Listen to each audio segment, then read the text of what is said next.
70세 넘어서 가장 무서운 것이 무엇인지 아십니까? 병도 가난도 아닙니다. 바로 외로움입니다. 혼자 밥 먹고, 혼자 TV 보고, 말 한마디 나눌 사람 없이 하루를 보내는 삶을 상상해 보셨습니까? 충격적인 사실을 말씀드리겠습니다.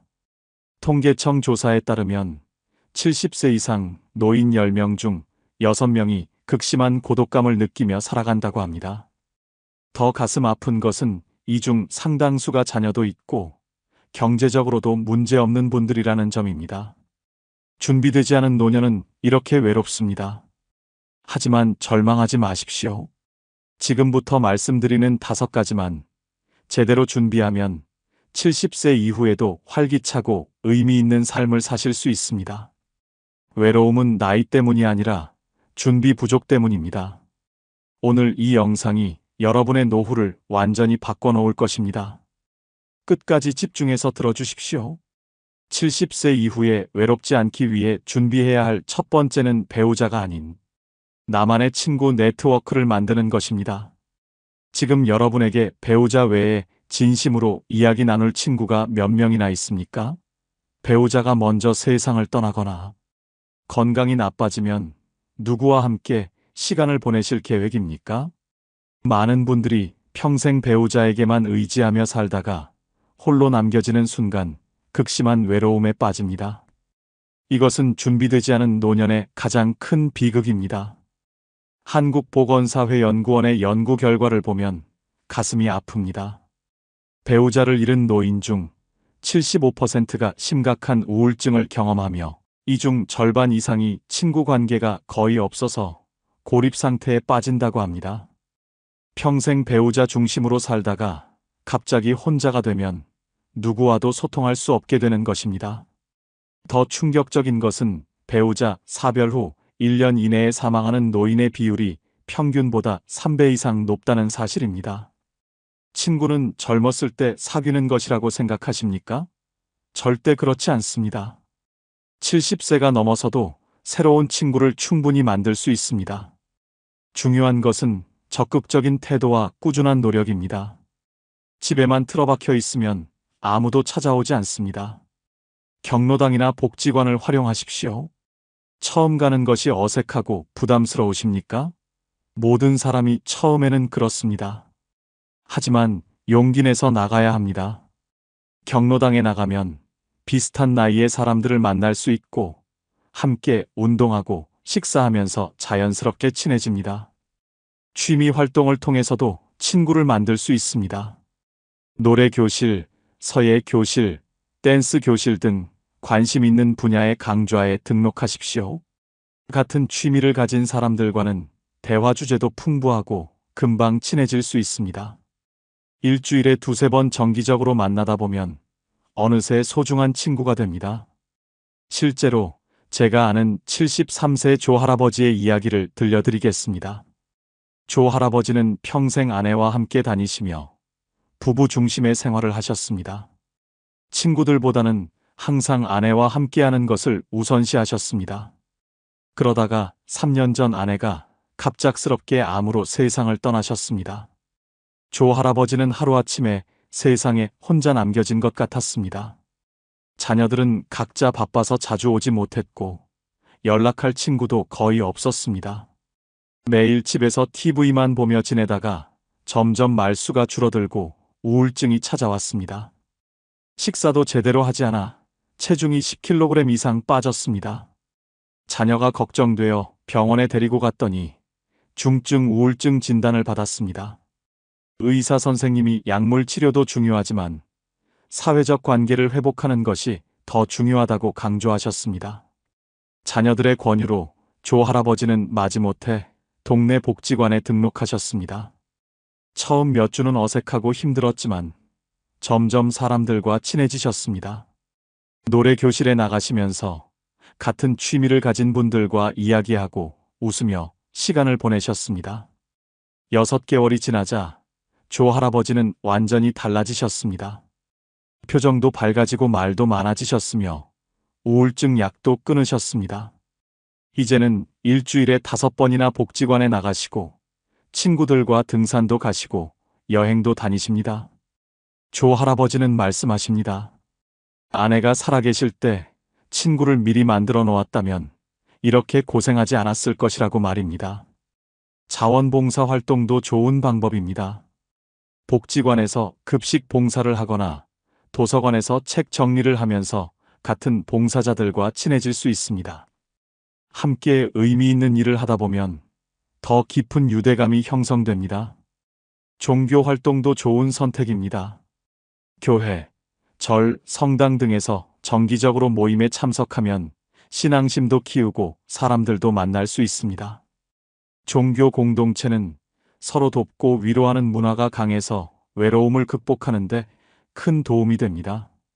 동창회나 향후회에도 적극적으로 참여하십시오. 오래전 인연을 다시 이어가는 것도 좋은 방법입니다. SNS를 배우셔서 온라인으로도 연락을 유지하십시오. 카카오톡만 잘 활용해도 친구들과 자주 소통할 수 있습니다. 지금 당장 시작하십시오. 내일 경로당에 나가보시거나 복지관 프로그램에 등록하십시오. 처음은 누구나 어색합니다. 하지만 용기 내서 한 걸음 내딛어야 친구를 만날 수 있습니다. 배우자에게만 의지하지 말고 나만의 친구 네트워크를 지금부터 만들어 가십시오. 70세 이후에 외롭지 않기 위해 준비해야 할 두 번째는 평생 배울 수 있는 취미와 특기를 만드는 것입니다. 여러분은 지금 무엇을 하며 하루를 보내십니까?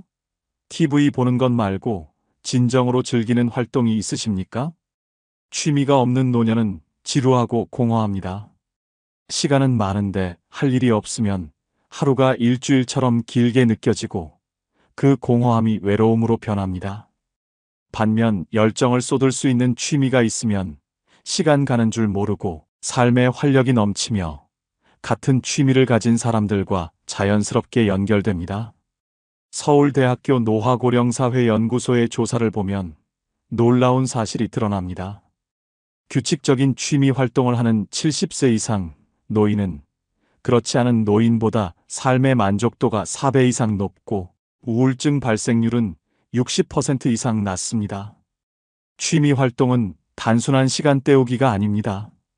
정신 건강을 지키고 외로움을 이겨내는 가장 강력한 무기입니다. 어떤 취미를 가져야 할지 모르겠다고 하십니까? 선택지는 무궁무진합니다. 중요한 것은 나이 들어서도 계속할 수 있고 실력이 쌓일수록 더 재미있어지는 활동을 선택하는 것입니다. 몸을 많이 쓰는 격렬한 운동보다는 오래 즐길 수 있는 것이 좋습니다.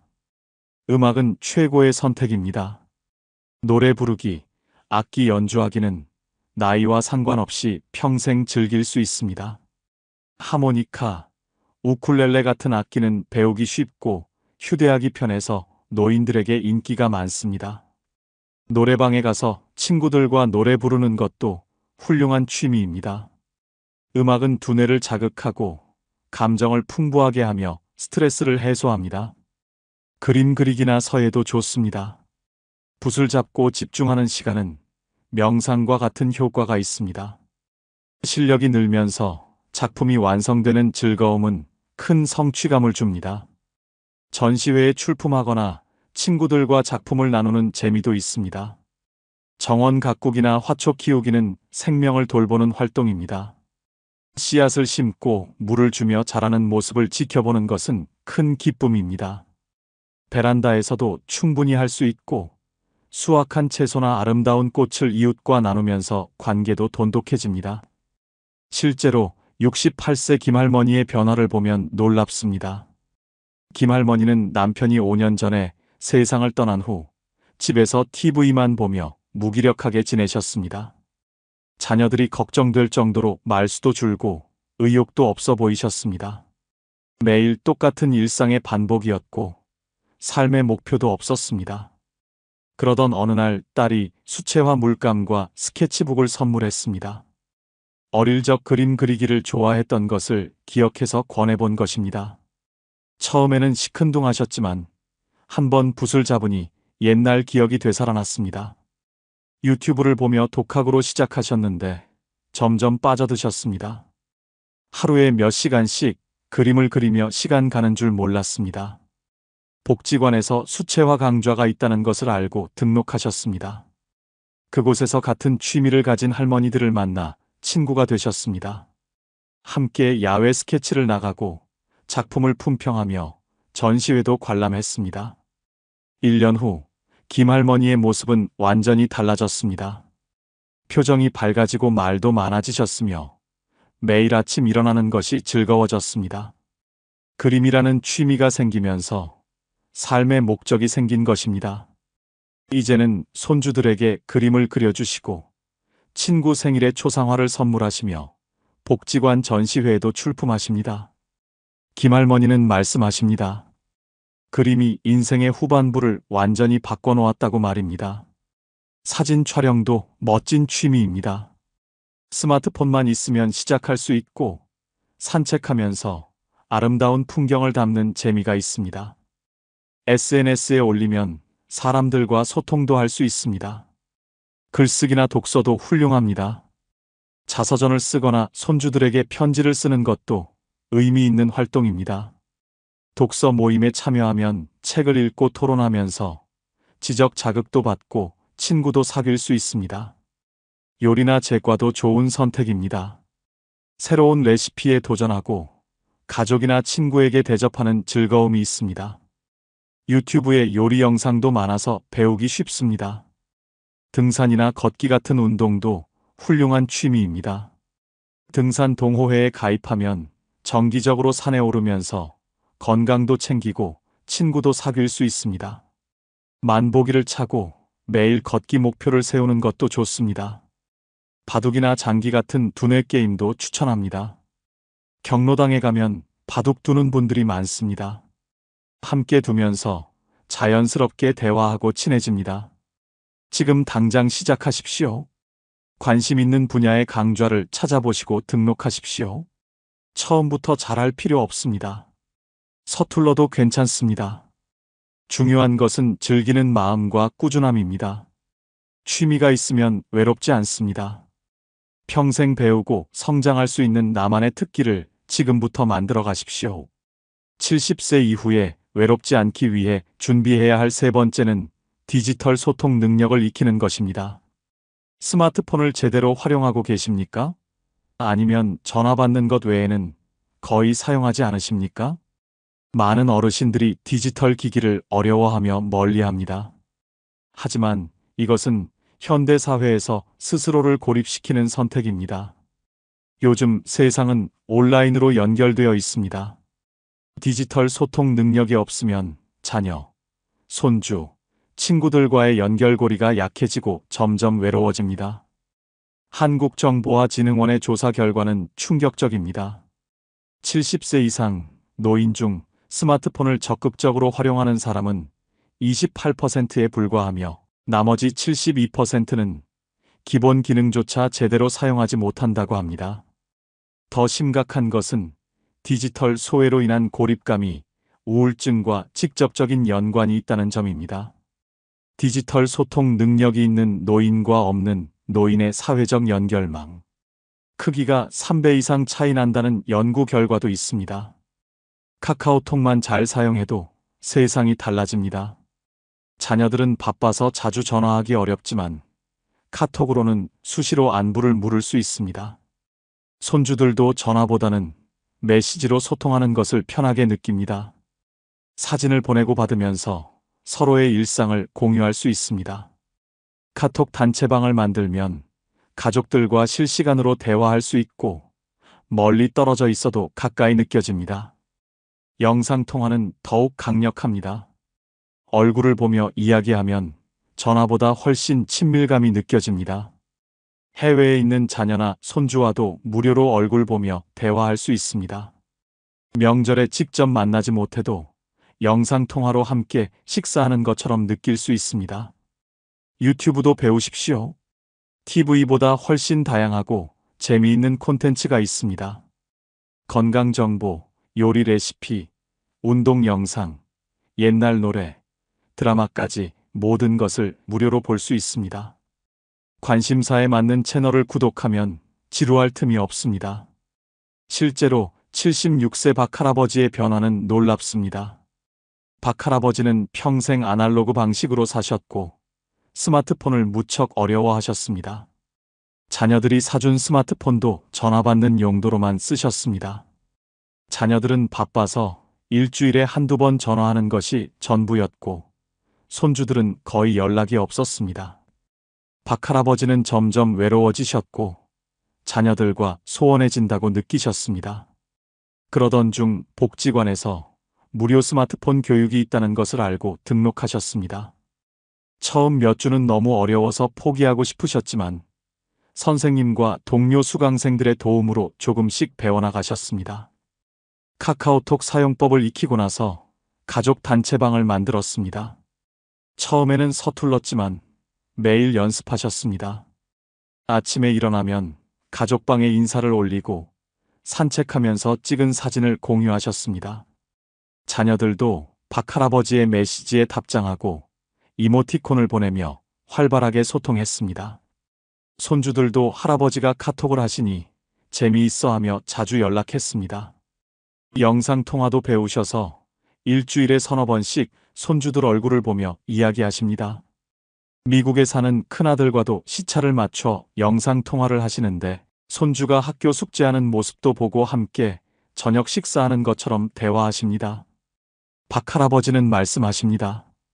스마트폰 배운 것이 인생 후반기 최고의 선택이었다고 말입니다. 이제는 외롭지 않고 매일 가족들과 연결되어 있다는 느낌이 든다고 하십니다. 네이버나 구글 검색도 활용하십시오. 궁금한 것이 있을 때 바로 찾아볼 수 있습니다. 건강정보, 날씨, 뉴스, 맛집 정보까지 모든 것을 손안에서 확인할 수 있습니다. 지도 앱을 배우면 길 찾기도 쉽고 대중교통 이용도 편해집니다. 온라인 쇼핑도 도전해 보십시오. 무거운 물건을 직접 들고 다니지 않아도 집까지 배송됩니다. 시장보다 저렴한 경우도 많고 선택의 폭도 넓습니다. 은행 앱을 사용하면 은행에 직접 가지 않아도 송금하고 잔액 확인할 수 있습니다. SNS도 시작해 보십시오. 페이스북이나 인스타그램에서 옛 친구들을 다시 찾을 수 있습니다. 여행 사진이나 일상을 공유하면서 멀리 떨어진 사람들과도 연결될 수 있습니다. 같은 관심사를 가진 사람들의 모임도 온라인에 많습니다. 어렵다고 포기하지 마십시오. 처음에는 누구나 서툽니다. 복지관이나 도서관에서 무료 교육을 많이 합니다. 자녀들에게 부탁해서 천천히 배우십시오.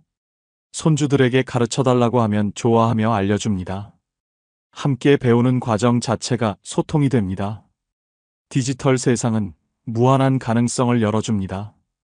나이 때문에 포기하지 마십시오. 90세 할머니도 유튜버가 되는 시대입니다. 지금 당장 스마트폰을 꺼내서 카카오톡 연습부터 시작하십시오. 디지털 소통 능력은 외로움을 이기는 가장 현대적이고 효과적인 방법입니다. 70세 이후에 외롭지 않기 위해 준비해야 할 네 번째는 봉사활동이나 사회 참여를 통해 나의 존재 가치를 확인하는 것입니다. 여러분은 지금 누군가에게 필요한 사람입니까? 아니면 쓸모없어졌다고 느끼며 살고 계십니까? 나이가 들면서 가장 힘든 것 중 하나가 바로 무용감입니다. 직장에서 은퇴하고 자녀들이 독립하고 사회적 역할이 사라지면 나는 이제 필요 없는 사람이라는 생각이 듭니다. 이런 무력감이 외로움을 더욱 깊게 만듭니다.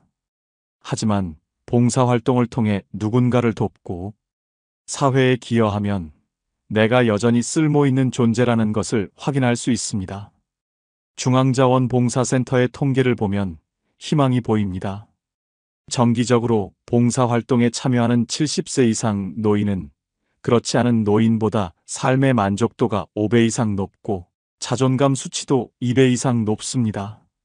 봉사활동을 하는 노인의 83%가 봉사를 통해 삶의 의미를 다시 찾았다고 답했습니다. 누군가를 돕는 행위가 결국 자신을 돕는 가장 확실한 방법인 것입니다. 어떤 봉사를 할 수 있을까 고민되십니까? 선택지는 생각보다 많습니다. 거창한 것이 아니어도 됩니다. 작은 것부터 시작하면 됩니다. 복지관에서 급식 배식 봉사를 하거나 독거노인 말벗이 되어주거나 어린이집에서 동화책을 읽어주는 것도 훌륭한 봉사입니다. 급식 봉사는 가장 쉽게 시작할 수 있습니다. 일주일에 한두 번 복지관이나 무료 급식소에 가서 음식을 나눠주는 일입니다. 함께 봉사하는 사람들과도 친해지고 식사를 받는 어르신들에게 감사 인사를 들으면 보람을 느낍니다. 내가 누군가에게 도움이 되고 있다는 확신이 듭니다. 독거노인 말벗 봉사도 의미 있습니다. 나보다 더 외로운 어르신을 정기적으로 방문해서 이야기를 나누고 안부를 확인합니다. 상대방도 좋지만 본인에게도 큰 도움이 됩니다. 내가 외롭다고 생각했는데 더 외로운 사람이 있다는 것을 알게 되고 그분을 위로하면서 본인도 위로받습니다. 실제로 71세 윤 할머니의 변화는 감동적입니다.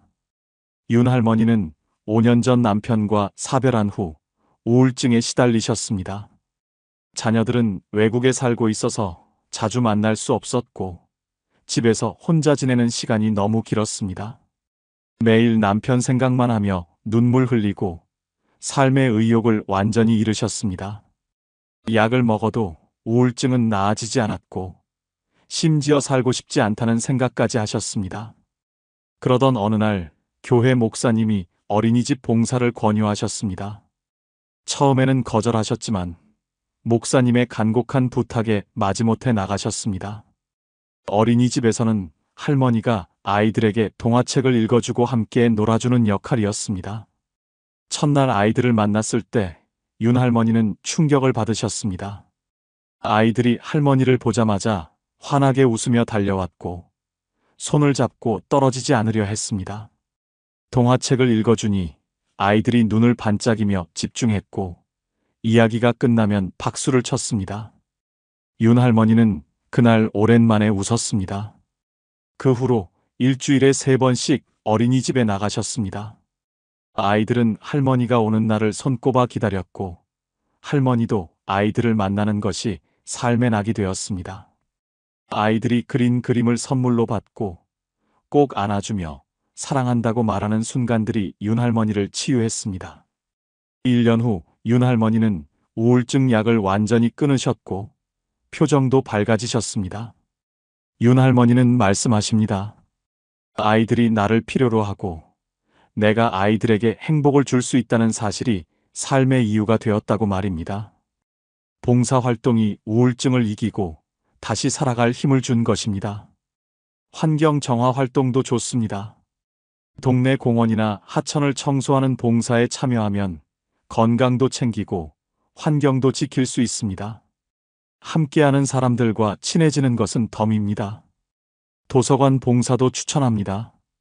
책 정리, 대출 도움, 책 읽어주기 등 다양한 역할이 있습니다. 조용한 환경에서 의미 있는 일을 하며 보람을 느낄 수 있습니다. 재능 기부도 멋진 선택입니다. 평생 쌓아온 경험과 지식을 나눌 수 있습니다. 요리를 잘하시면 요리 교실을 열고, 악기를 다루시면 연주를 가르치고, 바느질을 잘하시면 옷수선을 도와줄 수 있습니다. 여러분의 특기가 누군가에게는 큰 도움이 됩니다. 멘토링 봉사도 있습니다. 청소년들에게 인생 선배로서 조언하고 격려하는 역할입니다. 젊은이들이 어르신의 경험담을 듣고 감사해하는 모습을 보면 큰 보람을 느낍니다. 교통안전 봉사나 학교 앞 녹색어머니 활동도 할 수 있습니다. 아이들의 안전을 지키는 중요한 역할입니다. 아이들이 인사하고 지나가는 모습을 보면 하루가 즐겁습니다. 지금 당장 가까운 자원봉사센터에 연락하십시오. 본인에게 맞는 봉사활동을 찾아보십시오. 누군가를 돕는 것은 결국 나를 돕는 일입니다. 봉사를 통해 존재 가치를 확인하고 외로움을 이겨내십시오. 여러분은 늙어서 누가 제일 중요합니까? 자식입니까? 친구입니까? 틀렸습니다. 돈입니다. 돈이 최고입니다. 돈만 있으면 됩니다. 자식이 효도합니까? 아닙니다. 자식은 바쁩니다. 친구가 챙겨줍니까? 아닙니다. 친구도 자기 살기 바쁩니다. 결국 혼자입니다. 돈만 있으면 혼자서도 잘 삽니다. 돈 없는 노인은 비참합니다. 자식에게 손 벌립니다. 친구에게 빌립니다. 무시당합니다. 하지만 돈 있는 노인은 다릅니다. 당당합니다. 자유롭습니다. 아무도 무시 못합니다. 사람들은 말합니다. 돈이 전부가 아니라고, 사랑이 중요하다고, 가족이 소중하다고 말합니다. 거짓말입니다. 다 헛소리입니다. 늙어보십시오. 돈이 전부입니다. 지금부터 말씀드릴 이유들을 들으십시오. 왜 늙어서 돈이 최고인지 하나하나 알려드리겠습니다. 듣고 나면 생각이 바뀔 겁니다. 돈을 모아야겠다고 결심할 겁니다. 늙어서 돈이 최고인 첫 번째 이유는 자식은 돈 있는 부모만 챙기기 때문입니다. 여러분 자식이 자주 찾아옵니까? 전화 자주 합니까? 돈 있으면 옵니다. 없으면 안 옵니다. 이게 현실입니다. 잔인하지만 사실입니다. 효도는 없습니다. 요즘 자식들은 효도 안 합니다. 바쁩니다. 자기 살기 바쁩니다. 부모 챙길 시간 없습니다. 하지만 부모에게 돈이 있으면 다릅니다. 갑자기 효자가 됩니다. 자주 찾아옵니다. 안부 묻습니다. 광주 광산구에 사시는 형제 이야기입니다. 형 이모 씨 75세, 동생 이모 씨 72세입니다. 두 형제는 같은 아파트 단지에 삽니다. 각자 자녀가 둘씩 있습니다. 형은 돈이 없습니다. 퇴직금 다 썼습니다. 집도 전세입니다. 동생은 돈이 많습니다. 건물이 있습니다. 예금도 많습니다. 형의 자녀들은 거의 안 옵니다. 명절에도 바쁘다고 안 옵니다. 생일에도 전화 한 통입니다. 형이 아파도 찾아오지 않습니다. 바쁘다고 합니다.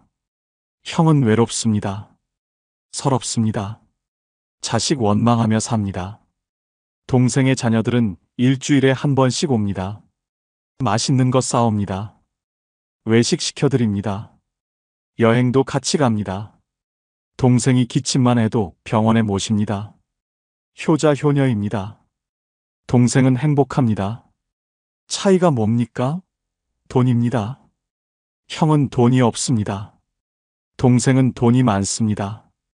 자녀들은 압니다. 형한테는 받을 게 없습니다.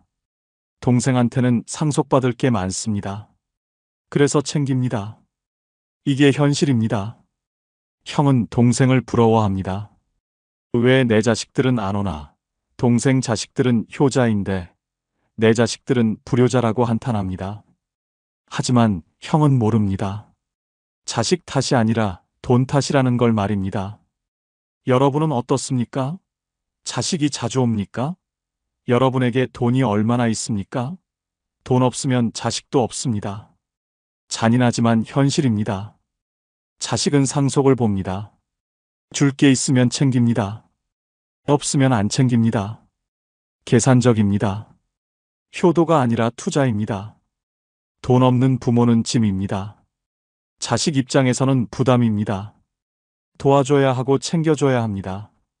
피곤합니다. 그래서 피합니다. 돈 있는 부모는 자산입니다. 자식 입장에서는 기회입니다. 잘 모시면 상속받습니다. 그래서 챙깁니다. 자식에게 사랑받고 싶습니까? 돈을 모으십시오. 자산을 만드십시오. 그러면 자식이 찾아옵니다. 효자 효녀가 됩니다. 돈 없으면 버려집니다. 요양원에 보내집니다. 자식들은 바쁘다고 안 옵니다. 명절에도 혼자입니다. 비참합니다. 돈 있으면 모십니다. 집에서 모십니다. 간병인 고용해 줍니다. 자식들이 돌아가며 옵니다. 행복합니다. 재산 분배 카드를 주십시오. 자식들에게 말하십시오. 나 잘 모시는 자식에게 더 준다고 선언하십시오. 효자 경쟁이 벌어집니다. 살아있을 때 다 주지 마십시오. 미리 주면 자식들 안 옵니다. 줄 거 없으니까요. 조금씩 주십시오. 계속 찾아오게 만드십시오. 돈으로 자식을 컨트롤하십시오. 돈이 권력입니다. 돈이 있어야 자식도 말 듣습니다. 없으면 무시당합니다. 사랑은 환상입니다. 혈육이라고 무조건 사랑하지 않습니다. 자식도 계산합니다. 이익이 있어야 움직입니다. 돈이 효도를 만듭니다. 슬프지만 사실입니다. 자식 효도 받고 싶으면 돈을 모으십시오. 돈이 최고입니다. 두 번째, 돈이 있어야 진짜 관계를 만듭니다. 이게 중요합니다. 여러분 지금까지 가짜 친구들과 시간 낭비하지 않으셨습니까? 돈 때문에 붙어 있는 사람들 아닙니까? 이제 정리하십시오. 돈 지키십시오. 그리고 진짜 관계에 투자하십시오. 그게 행복한 노후입니다. 부산 해운대 김모 씨 74세 어르신 이야기입니다. 김 씨는 3년 전까지만 해도 친구가 많았습니다. 주말마다 만났습니다. 골프도 쳤습니다. 등산도 갔습니다. 식사도 자주 했습니다. 계산은 거의 김 씨가 했습니다. 친구들은 고맙다고만 했습니다. 김 씨는 기분 좋았습니다. 인기 많다고 생각했습니다. 그런데 김 씨는 깨달았습니다. 이게 진짜 우정인가 싶었습니다. 항상 자기만 돈 냅니다. 친구들은 지갑 열 생각을 안 합니다. 한 번은 실험했습니다. 식사 후에 일부러 계산 안 하고 기다렸습니다. 친구들이 어떻게 했을까요? 다들 화장실 갔습니다. 전화 왔다고 나갔습니다. 담배 피우러 갔습니다. 아무도 계산 안 했습니다. 김 씨는 그날 결심했습니다. 이런 친구들과 정리하기로 했습니다. 만남을 줄였습니다. 연락도 안 했습니다. 친구들이 연락 왔습니다. 만나자고 했습니다. 김 씨는 거절했습니다. 바쁘다고 했습니다. 몸이 안 좋다고 했습니다. 친구들은 금방 연락 안 했습니다. 그게 끝이었습니다. 김 씨는 외로웠습니다. 처음에는 힘들었습니다. 주말에 할 게 없었습니다. 그런데 시간이 지나니까 좋아졌습니다. 돈이 남았습니다. 한 달에 200만 원씩 나갔던 게 안 나갑니다. 통장에 돈이 쌓입니다. 마음이 편해졌습니다. 그리고 김 씨는 새로운 걸 시작했습니다. 복지관에 등록했습니다. 서예 수업 들었습니다. 거기서 새 친구를 만났습니다. 이분들은 달랐습니다. 각자 커피값 냅니다. 식사하면 더치페이 합니다. 서로 부담 안 줍니다. 편합니다. 이게 진짜 친구입니다. 여러분도 생각해 보십시오. 지금 만나는 친구들이 진짜 친구입니까? 돈 안 내면 연락 끊길 친구들 아닙니까? 그럼 정리하십시오. 미련 가지지 마십시오. 그 사람들은 여러분이 없어도 다른 호구 찾아갑니다. 걱정하지 마십시오. 김 씨는 지금 훨씬 행복합니다. 친구는 줄었습니다. 대신 질이 높아졌습니다. 일주일에 한 번 복지관 갑니다. 서예 수업 듣습니다. 끝나고 친구들과 커피 마십니다. 각자 돈 냅니다. 부담 없습니다. 편합니다. 웃습니다. 이야기 나눕니다. 이게 진짜 우정입니다. 돈도 아낍니다. 예전에는 한 달에 200만 원 나갔습니다. 지금은 30만 원도 안 듭니다. 1년이면 2천만 원 넘게 아낍니다. 그 돈으로 여행 갑니다. 제주도도 갔습니다. 일본도 갔습니다. 훨씬 의미 있겠습니다. 여러분도 바꾸십시오. 가짜 친구들 정리하십시오. 돈 낭비하지 마십시오. 대신 의미 있는 활동하십시오. 복지관 가십시오. 문화센터 가십시오. 취미생활 하십시오. 거기서 새 친구 만드십시오. 비슷한 관심사 가진 사람들 만나십시오. 등산 좋아하면 등산 동호회 가입하십시오. 노래 좋아하면 합창단 들어가십시오. 운동 좋아하면 게이트볼 하십시오. 책 좋아하면 독서 모임 가십시오. 거기서 만나는 사람들이 진짜 친구입니다. 같은 관심사로 만납니다.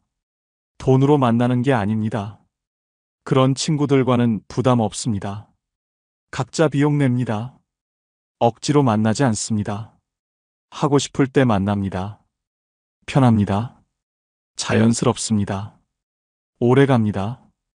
이게 노년의 진짜 우정입니다. 여러분도 늦지 않았습니다. 지금이라도 정리하십시오. 가짜 친구들 과감히 끊으십시오.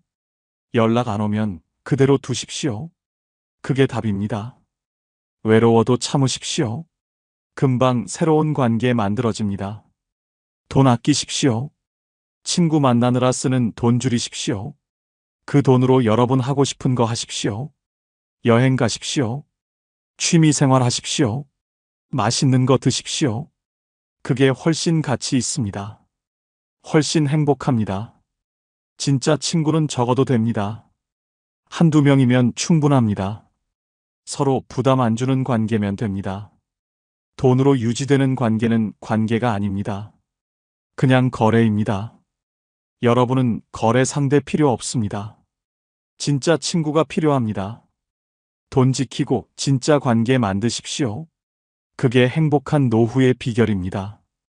명심하십시오. 세 번째, 돈이 있어야 자유롭게 삽니다. 이게 진짜 중요합니다. 여러분 평생 누구 눈치 보며 사셨습니까? 자식 눈치 봤습니까? 친구 눈치 봤습니까? 이제 그만하십시오. 돈만 있으면 아무 눈치 안 봐도 됩니다. 하고 싶은 대로 사십시오. 그게 진짜 인생입니다. 서울 마포구 안모씨 69세 어르신 이야기입니다. 안 씨는 5년 전까지만 해도 자식들 눈치 보며 살았습니다. 큰아들 집에서 살았습니다. 며느리 눈치 봤습니다. 밥 먹을 때도 조심했습니다. TV 볼 때도 소리 줄였습니다. 친구 만나러 나가면 며느리가 인상 썼습니다. 늦게 들어오면 핀잔 들었습니다. 안 씨는 답답했습니다. 내 집도 아닙니다. 자유도 없습니다. 손님처럼 살았습니다. 아니, 손님보다 못했습니다. 손님은 편하게 있다 가지만 안 씨는 눈치만 봤습니다. 화장실 갈 때도 조심했습니다. 씻을 때도 시간 체크했습니다. 이게 삶입니까? 이게 노후입니까? 그러다 안 씨는 결심했습니다. 독립하기로 했습니다. 통장에 8천만 원 있었습니다. 연금도 월 80만 원 나왔습니다. 충분하다고 판단했습니다. 원룸 얻었습니다. 보증금 3천만 원에 월세 50만 원입니다. 가구 샀습니다. 생활용품 샀습니다. 1천만 원 들어갔습니다. 아들은 반대했습니다. 왜 나가냐고 물었습니다. 여기서 편하게 살라고 했습니다. 안 씨는 솔직하게 말했습니다. 눈치 보기 싫다고 했습니다. 자유롭게 살고 싶다고 했습니다. 아들은 섭섭해했습니다. 며느리는 오히려 좋아하는 것 같았습니다. 안 씨는 독립했습니다. 처음에는 외로웠습니다. 혼자 밥 먹기 힘들었습니다. 그런데 점점 좋아졌습니다. 자유가 생겼습니다. 아침에 일어나고 싶을 때 일어납니다. 밥 먹고 싶을 때 먹습니다. TV 보고 싶으면 밤새 봅니다. 친구 만나고 싶으면 언제든 나갑니다. 여러분도 경험 있으십니까? 자식 집에 얹혀 사십니까? 눈치 보이지 않습니까? 며느리 얼굴색 살피지 않습니까? 사위 비위 맞추지 않습니까? 그게 편하십니까? 행복하십니까? 아닙니다. 절대 아닙니다. 안 씨는 지금 너무 행복합니다. 아침에 일어나서 커피 마십니다. 창문 열고 담배 핍니다. 아무도 뭐라 안 합니다. 친구들 초대합니다. 술도 마십니다. 웃고 떠듭니다. 자유롭습니다. 이게 진짜 노후입니다. 돈이 있으니까 가능한 일입니다. 월세 낼 수 있습니다. 생활비 될 수 있습니다. 자식한테 손 안 벌립니다. 그러니까 눈치 안 봅니다. 떳떳합니다. 당당합니다. 이게 돈의 힘입니다. 여러분도 독립하십시오. 자식들과 따로 사십시오. 아무리 사이 좋아도 따로 사는 게 좋습니다. 각자 생활 방식이 다릅니다. 세대 차이 있습니다. 같이 살면 스트레스입니다. 서로에게 불편합니다. 작은 집이라도 괜찮습니다. 원룸도 좋습니다. 오피스텔도 좋습니다. 중요한 건 내 공간입니다. 내 집입니다. 아무 눈치 안 보는 곳입니다. 그게 천국입니다. 돈만 있으면 가능합니다. 여행도 자유롭게 갑니다. 자식들 허락 안 받아도 됩니다. 가고 싶을 때 갑니다. 혼자 가도 됩니다. 친구랑 가도 됩니다. 일주일 가도 됩니다. 한 달 가도 됩니다. 돈 있으니까 가능합니다. 자유입니다. 취미 생활도 마음껏 합니다. 돈 쓰는 거 눈치 안 봅니다. 골프 치고 싶으면 칩니다. 등산 가고 싶으면 갑니다. 노래방 가고 싶으면 갑니다. PC방 가고 싶으면 갑니다. 누가 뭐라고 합니까? 아무도 뭐라 안 합니다. 내 돈으로 내가 씁니다. 먹고 싶은 것도 마음껏 먹습니다. 치킨 먹고 싶으면 시킵니다. 피자 먹고 싶으면 시킵니다. 배달 음식 마음껏 먹습니다. 자식들 눈치 안 봅니다. 건강 타령 듣지 않습니다. 내가 알아서 조절합니다. 안 씨는 지금 아들에게 말합니다. 독립하길 정말 잘했다고 합니다. 이제 아들 만날 때 더 반갑습니다. 며느리도 편해 보입니다. 손주들도 자주 보러 옵니다. 각자 공간 있으니까 관계가 더 좋아졌습니다. 돈 없으면 자유 없습니다. 자식한테 빌붙습니다. 눈치 봅니다. 참습니다. 포기합니다. 그렇게 불행하게 늙어갑니다. 그러지 마십시오. 지금이라도 돈 모으십시오. 독립하십시오. 자유롭게 사십시오. 그게 여러분 남은 인생 행복하게 사는 방법입니다. 명심하십시오. 네 번째, 돈은 지금 쓰라고 있는 겁니다. 이게 가장 중요합니다. 여러분 평생 모은 돈입니다. 누가 쓸 겁니까? 자식 줄 겁니까? 나중을 위해 아낄 겁니까? 착각입니다. 완전히 착각입니다. 지금 당장 쓰십시오. 건강할 때 쓰십시오. 그게 돈의 가치를 제대로 쓰는 겁니다. 전주 완산구 박모 씨 71세 어르신 이야기입니다. 박 씨는 평생 검소하게 살았습니다. 돈 모으는 게 취미였습니다. 외식 거의 안 했습니다. 여행도 안 갔습니다. 옷도 10년 넘게 입었습니다. 통장에 1억 2천만 원 모았습니다. 자랑스러웠습니다. 나중을 위해 아낀다고 생각했습니다. 그런데 작년에 건강검진 받았습니다. 췌장암 진단 나왔습니다. 3기였습니다. 의사가 말했습니다. 빨리 수술해야 합니다. 항암 치료도 받아야 합니다. 박 씨는 충격받았습니다.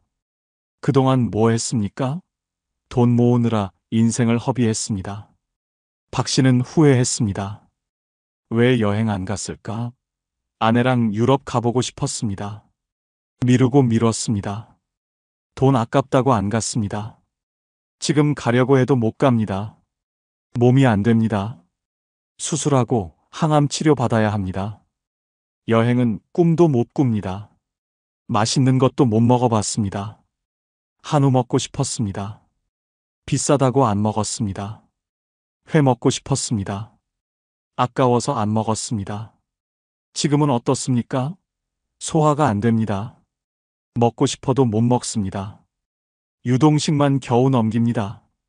박 씨는 아내에게 말했습니다. 미안하다고 했습니다. 당신이 가자던 여행 다 가볼 걸 그랬다고 했습니다. 먹고 싶다던 음식 다 먹어볼 걸 그랬다고 울었습니다. 아내도 같이 울었습니다. 돈은 통장에 그대로 있습니다. 이제 병원비로 나갑니다. 추억은 하나도 없습니다. 여러분은 지금 어떻게 살고 계십니까? 돈 아끼고 계십니까? 나중을 위해 모으고 계십니까? 나중이 언제입니까? 80세입니까?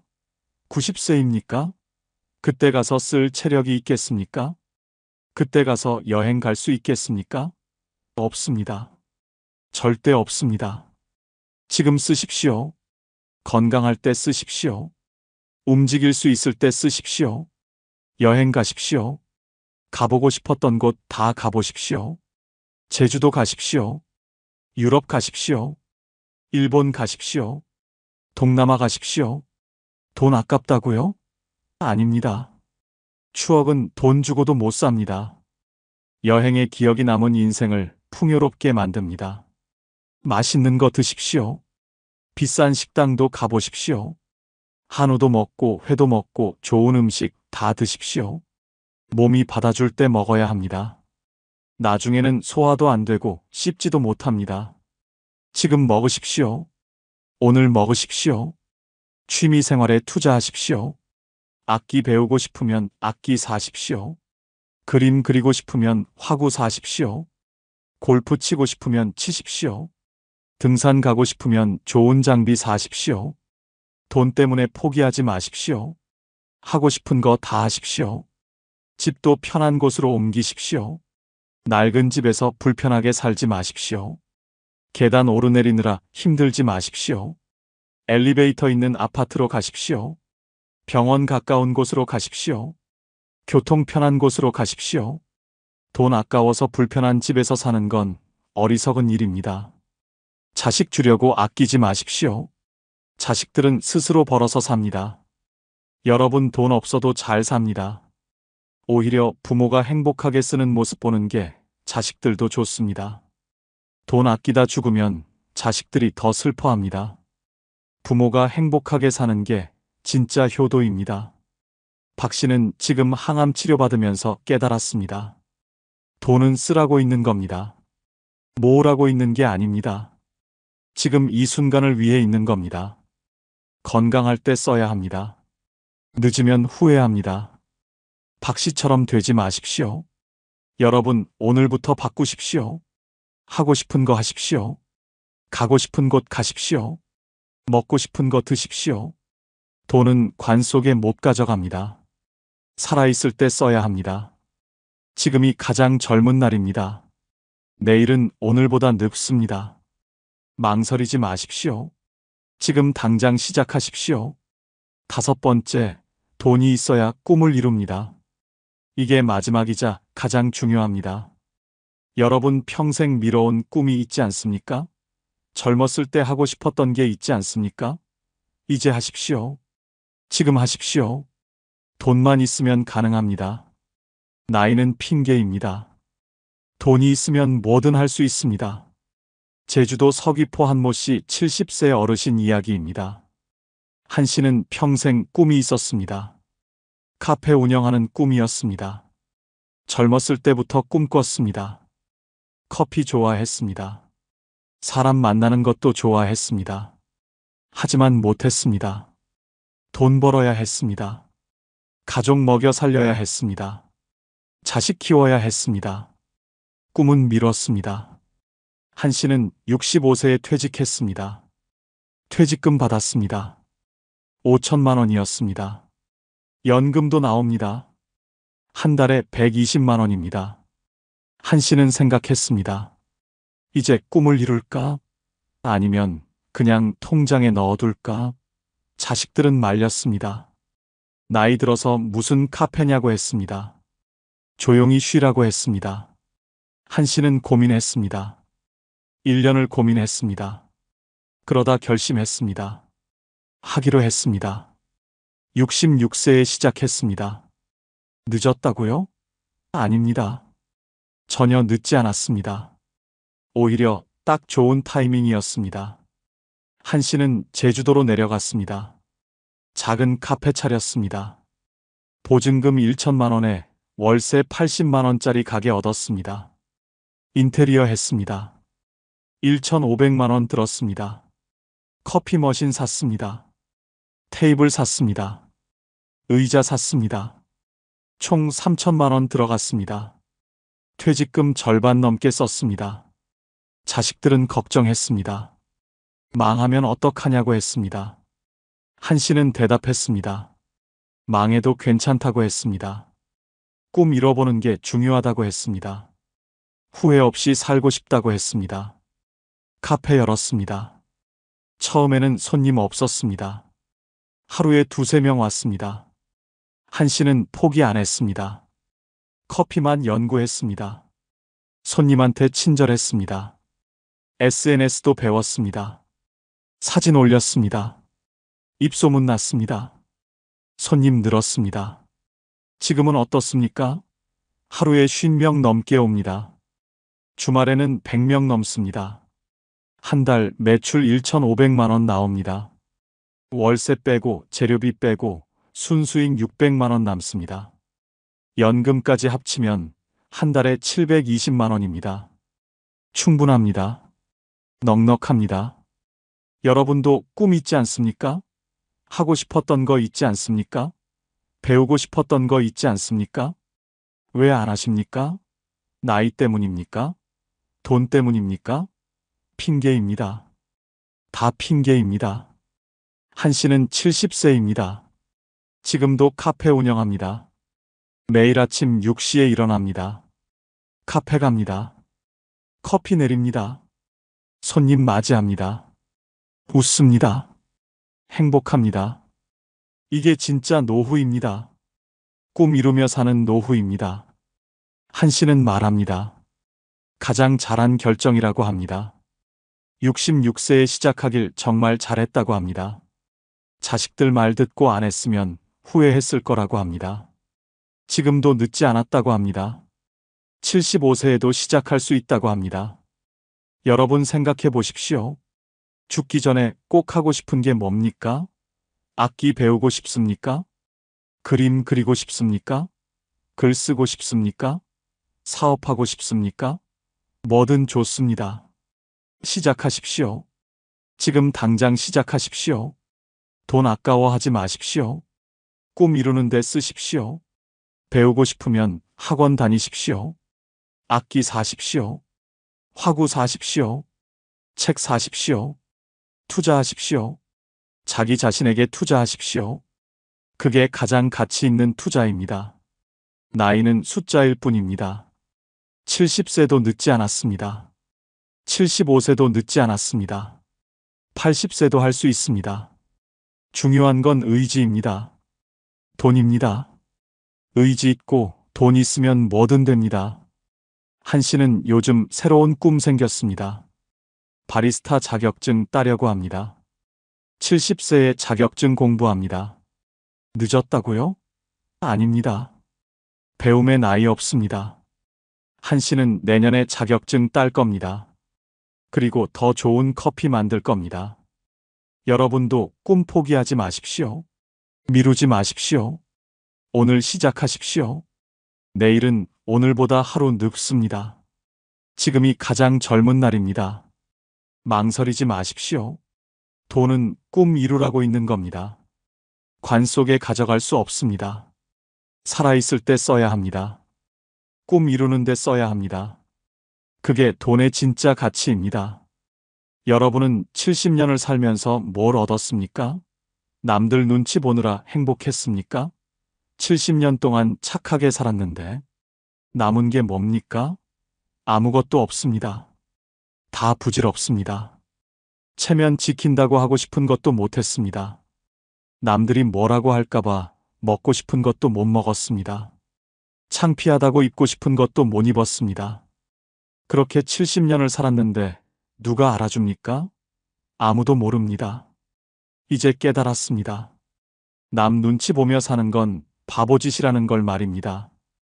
70이 넘으면 남은 인생 얼마 안 남았습니다. 그 짧은 시간마저 남 눈치 보며 살 겁니까? 절대 안 됩니다. 지금부터 말씀드릴 방법대로 사십시오. 남 눈치 버리고 하고 싶은 대로 사십시오. 70부터는 완전히 다르게 살아야 합니다. 남은 인생, 여러분 마음대로 사십시오. 먼저 좋아요 눌러주세요. 70부터는 싫은 사람 만나지 마십시오. 이게 첫 번째입니다. 여러분은 아직도 싫은 사람을 억지로 만나고 계십니까?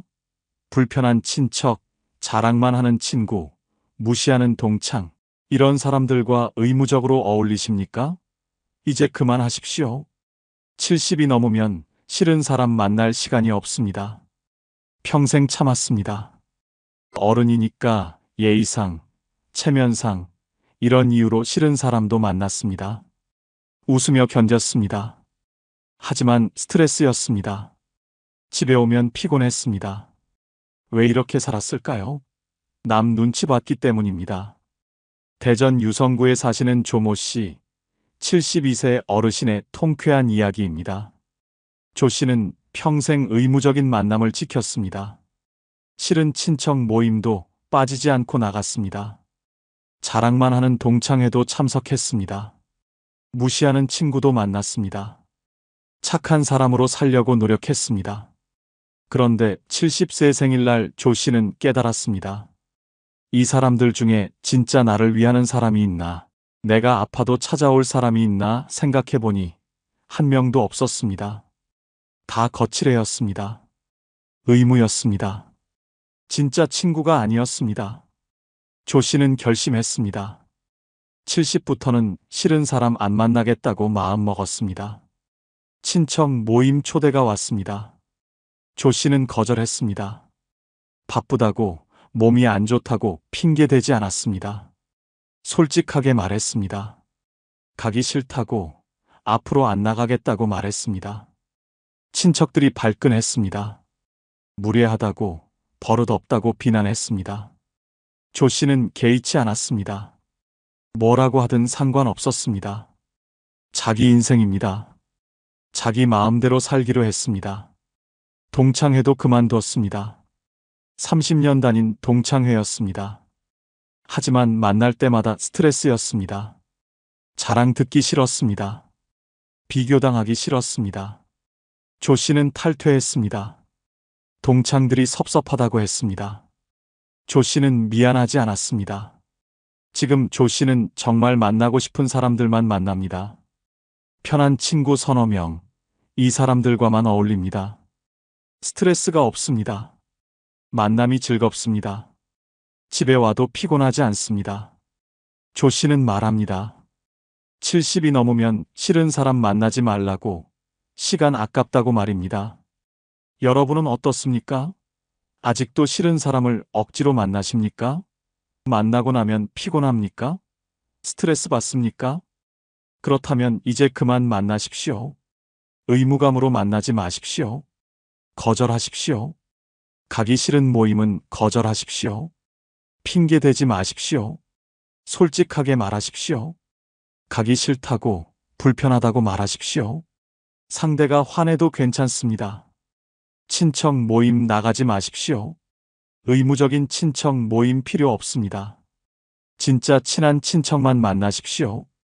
피 한 방울 섞였다고 평생 의무감 가질 필요 없습니다. 동창회 그만두십시오. 자랑만 하고 비교만 하는 동창회 필요 없습니다. 진짜 친구는 동창회밖에 있습니다. 동창이라고 다 친구는 아닙니다. 무시하는 친구 정리하십시오. 여러분을 무시하는 친구 왜 만납니까? 그런 사람은 친구가 아닙니다. 과감히 정리하십시오. 연락 끊으십시오. 불편한 사람 피하십시오. 만나면 기분 나쁜 사람 있습니까? 피하십시오. 같은 경로당 다니면 시간 바꾸십시오. 같은 복지관 다니면 다른 프로그램 선택하십시오. 나쁜 사람으로 보여도 괜찮습니다. 싫은 사람 안 만난다고 나쁜 사람 아닙니다. 오히려 솔직한 사람입니다.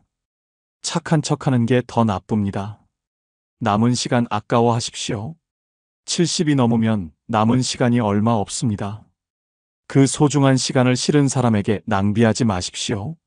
좋아하는 사람과 보내십시오. 좋아하는 사람들과만 어울리십시오. 편한 사람, 웃게 만드는 사람, 위로되는 사람, 이런 사람들과만 시간을 보내십시오. 인생이 행복해집니다. 70부터는 선택하십시오. 누구를 만날지 여러분이 정하십시오. 의무도 없고 강요도 없습니다. 여러분 마음입니다. 싫은 사람 만나지 마십시오. 인생이 너무 짧습니다. 70부터는 하기 싫은 일 거절하십시오. 이게 두 번째입니다. 여러분은 아직도 안 하고 싶은 일을 억지로 하십니까? 자녀 부탁이라고, 친구 부탁이라고, 거절 못하고, 다 들어주십니까? 70이 넘으면 그만하십시오. 하기 싫으면 싫다고 말하십시오. 평생 착하게 살았습니다. 부탁받으면 거절 못했습니다. 손주 돌봐달라면 돌봤습니다. 친구가 일 도와달라면 도왔습니다. 동네 일 맡아달라면 맡았습니다. 착한 사람이라는 소리 들었습니다. 하지만 행복했습니까? 아닙니다. 피곤했습니다. 울산 중구에 사시는 김모 씨, 73세 어르신의 반전 이야기입니다. 김 씨는 평생 부탁을 거절하지 못했습니다. 착한 사람으로 유명했습니다. 딸이 손주 봐달라고 하면 봤습니다. 일주일에 닷새를 손주 돌봤습니다. 힘들었지만 참았습니다. 친구가 이사 도와달라고 하면 도왔습니다. 아픈 몸 이끌고 나갔습니다. 경로당에서 총무 맡아달라고 하면 맡았습니다. 귀찮았지만 거절 못했습니다. 김 씨는 항상 바빴습니다. 자기 시간이 없었습니다. 70세 되던 해, 김 씨는 병원에 입원했습니다. 과로로 쓰러졌습니다. 의사가 말했습니다. 쉬어야 한다고, 무리하지 말라고 경고했습니다. 김 씨는 병실에 누워 생각했습니다. 내가 뭐 하려고 이렇게 사나, 남 부탁 들어주느라 내 건강 망쳤구나 깨달았습니다. 퇴원 후 김 씨는 달라졌습니다. 딸이 손주 봐달라고 했습니다. 김 씨는 거절했습니다. 이제 못 봐준다고, 나도 쉬어야 한다고 말했습니다. 딸은 놀랐습니다. 섭섭하다고 했습니다. 하지만 김 씨는 단호했습니다. 친구가 또 부탁했습니다. 김 씨는 거절했습니다. 안 된다고, 하기 싫다고 솔직하게 말했습니다. 친구가 서운해했습니다. 김 씨는 개의치 않았습니다. 경로당 총무도 그만뒀습니다. 다른 사람 시키라고 말했습니다. 지금 김 씨는 자기 시간을 즐깁니다. 하고 싶은 일만 합니다. 손주 보고 싶을 때만 봅니다. 친구 돕고 싶을 때만 돕습니다. 억지로 하지 않습니다. 건강도 좋아졌습니다. 김 씨는 말합니다. 70이 넘으면 하기 싫은 일 거절하라고. 그게 자기를 지키는 길이라고 말입니다. 여러분은 어떻습니까? 아직도 부탁을 다 들어주십니까? 거절 못하고 억지로 하십니까? 나중에 후회하십니까? 70이 넘으면 거절하십시오. 안 된다고 말하십시오. 손주 돌보기 거절하십시오. 자녀가 부탁해도 안 된다고 말하십시오. 여러분도 쉴 권리가 있습니다. 손주 키우는 건 부모 책임입니다. 조부모 의무가 아닙니다. 집안일 도와달라는 것도 거절하십시오. 자녀 집 청소해주고 밑반찬 해주고 이런 거 그만하십시오. 70이 넘어서까지 자녀 뒷바라지할 필요 없습니다. 돈 빌려달라는 것도 거절하십시오. 친구든 친척이든 거절하십시오. 70이 넘으면 돈 벌 수도 없습니다.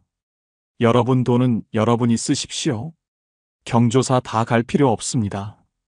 안 친한 사람 경조사 가지 마십시오. 의무감으로 가지 마십시오. 정말 축하하고 위로하고 싶은 사람만 가십시오. 봉사활동 그만두십시오. 의무적으로 하는 봉사 그만두십시오. 하기 싫으면 하지 마십시오. 봉사는 자발적인 겁니다. 억지로 하는 건 봉사가 아닙니다. 모임 간사하지 마십시오. 귀찮은 일 떠맡지 마십시오. 다른 사람 시키십시오.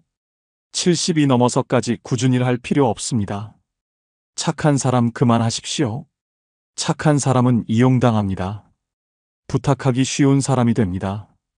가끔은 나쁜 사람이 되십시오. 거절할 줄 아는 사람이 되십시오. 섭섭해하면 어떻습니까? 거절했다고 섭섭해하는 사람이 있습니까? 그냥 두십시오. 진짜 친구는 이해합니다. 서운해하는 사람은 원래 이용만 하려던 사람입니다. 노라고 말하는 연습을 하십시오.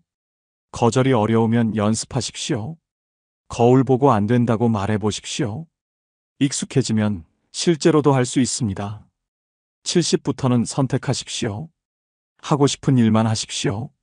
하기 싫으면 거절하십시오. 여러분 인생입니다. 남 위해 희생하지 마십시오. 하기 싫은 일 거절하는 게 자기를 사랑하는 겁니다. 70부터는 하고 싶은 말 다 하십시오. 이게 세 번째입니다. 여러분은 아직도 하고 싶은 말을 참고 계십니까? 불편해도 침묵하십니까? 화나도 참으십니까? 70이 넘으면 그만하십시오. 하고 싶은 말 다 하십시오. 참다가 죽지 마십시오. 평생 참았습니다. 기분 나빠도 괜찮다고 했습니다. 화나도 웃으며 넘어갔습니다. 속으로만 사귀었습니다. 왜 그랬을까요? 착한 사람으로 보이고 싶었습니다. 싸우기 싫었습니다. 관계 깨질까봐 두려웠습니다. 하지만 속은 썩었습니다. 포항 남구에 사시는 박모 씨, 71세 어르신의 시원한 이야기입니다. 박 씨는 평생 말을 참았습니다. 며느리가 무례해도 참았습니다. 친구가 무시해도 참았습니다. 이웃이 피해줘도 참았습니다. 착한 시어머니, 착한 친구, 착한 이웃으로 살았습니다. 그런데 69세 되던 해, 박 씨는 위암 진단을 받았습니다. 의사가 말했습니다. 스트레스가 원인이라고 쌓인 화가 병을 만들었다고 말했습니다. 박 씨는 그제야 깨달았습니다. 참고 사는 게 미덕이 아니라 독이었다는 걸 말입니다. 수술 후 박 씨는 달라졌습니다. 며느리가 또 무례하게 굴었습니다. 박 씨는 이번에는 참지 않았습니다. 그렇게 말하면 기분 나쁘다고, 앞으로 조심하라고 똑똑히 말했습니다. 며느리는 놀랐습니다. 박 씨는 후련했습니다. 친구가 자기 자랑만 했습니다. 박 씨는 말했습니다. 자랑 듣기 싫다고, 내 이야기도 좀 들으라고 직설적으로 말했습니다. 친구가 당황했습니다. 하지만 박 씨는 개의치 않았습니다. 이제는 내 기분이 우선입니다. 이웃이 또 피해를 주었습니다. 밤늦게 시끄럽게 굴었습니다. 박 씨는 찾아가서 말했습니다. 시끄럽다고, 조용히 하라고 분명하게 말했습니다. 이웃이 미안하다고 했습니다. 박 씨는 시원했습니다. 지금 박 씨는 하고 싶은 말을 다 합니다. 참지 않습니다. 불편하면 불편하다고 말합니다. 화나면 화난다고 말합니다. 관계가 깨지면 어떻습니까? 박 씨는 말합니다. 70이 넘으면 하고 싶은 말 다 하라고, 참다가 병 된다고 말입니다. 여러분은 어떻습니까? 아직도 하고 싶은 말을 참으십니까? 속으로만 사귀십니까? 스트레스 받으십니까? 70이 넘으면 참지 마십시오. 말하십시오. 표현하십시오. 자녀에게도 하고 싶은 말 하십시오. 섭섭한 거 있으면 말하십시오. 화나는 거 있으면 표현하십시오. 부모 자식 사이에 무슨 참을 게 있습니까? 솔직하게 말하십시오. 며느리나 사위에게도 말하십시오. 무례하면 무례하다고 말하십시오.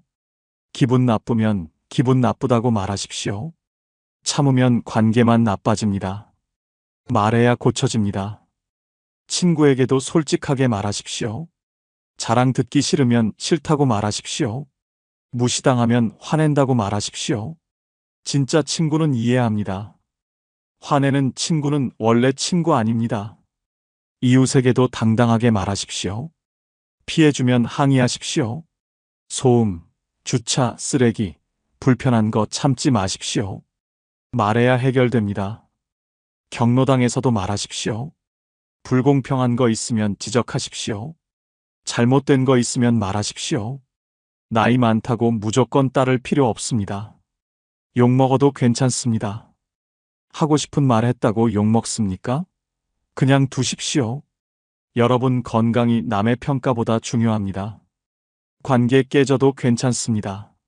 말한다고 깨지는 관계는 원래 약한 관계입니다. 진짜 관계는 솔직해야 오래갑니다. 표현하는 연습을 하십시오. 작은 것부터 말해보십시오. 오늘 날씨 덥다. 이 음식 맛없다. 이런 것부터 솔직하게 말하십시오. 익숙해지면 큰 것도 말할 수 있습니다. 감정을 숨기지 마십시오. 기쁘면 기쁘다고, 슬프면 슬프다고, 화나면 화난다고 표현하십시오. 감정을 억누르면 병이 됩니다. 70부터는 솔직하게 사십시오. 하고 싶은 말 다 하십시오. 참고 사는 건 미덕이 아닙니다. 표현하는 게 건강입니다. 하고 싶은 말 다 하고 사십시오. 70부터는 자식에게 기대하지 마십시오. 이게 네 번째입니다. 여러분은 아직도 자식이 챙겨줄 거라고 믿으십니까? 효도할 거라고 기대하십니까? 늙으면 자식이 돌봐줄 거라고 생각하십니까? 깨어나십시오. 자식은 여러분을 책임지지 않습니다.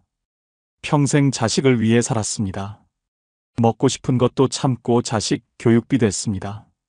입고 싶은 옷도 못 입고 자식 결혼 비용 댔습니다. 자식만 보고 살았습니다. 늙으면 자식이 보답할 거라고 믿었습니다. 하지만 현실은 다릅니다. 수원 장안구에 사시는 이모 씨, 74세 어르신의 뼈아픈 이야기입니다. 이 씨는 세 자녀를 키웠습니다. 대학까지 다 보냈습니다. 결혼 비용도 다 댔습니다. 손주들 용돈도 챙겼습니다. 평생 자식을 위해 살았습니다. 이 씨는 자식들이 자기를 돌봐줄 거라고 믿었습니다. 늙으면 효도받을 거라고 기대했습니다. 하지만 70이 넘어가자 현실이 보였습니다. 자식들은 바빴습니다. 연락도 뜸했습니다. 생일에도 안 왔습니다. 아파도 찾아오지 않았습니다. 이 씨는 서운했습니다. 섭섭했습니다. 자식들에게 전화해서 따졌습니다. 내가 너희를 어떻게 키웠는데 이렇게 매정할 수 있느냐고 울며 소리쳤습니다. 자식들은 변명만 했습니다.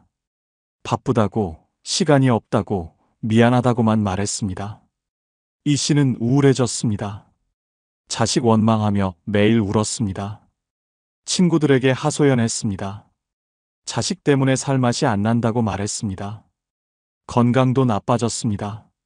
자식 때문에 스스로를 망가뜨렸습니다. 72세 되던 해 친구가 이 씨에게 말했습니다. 자식에게 기대하지 말라고, 자식은 자식 인생 사는 거라고 조언했습니다. 이 씨는 처음엔 받아들이기 힘들었습니다. 하지만 생각해보니 맞는 말이었습니다. 이 씨는 마음을 바꿨습니다. 자식에게 기대하지 않기로 했습니다. 자식들 인생은 자식들 것이라고 인정했습니다. 더 이상 서운해하지 않기로 했습니다. 자식 생각할 시간에 친구를 만났습니다. 취미 생활을 시작했습니다. 지금 이 씨는 행복합니다. 자식들이 연락 안 해도 괜찮습니다.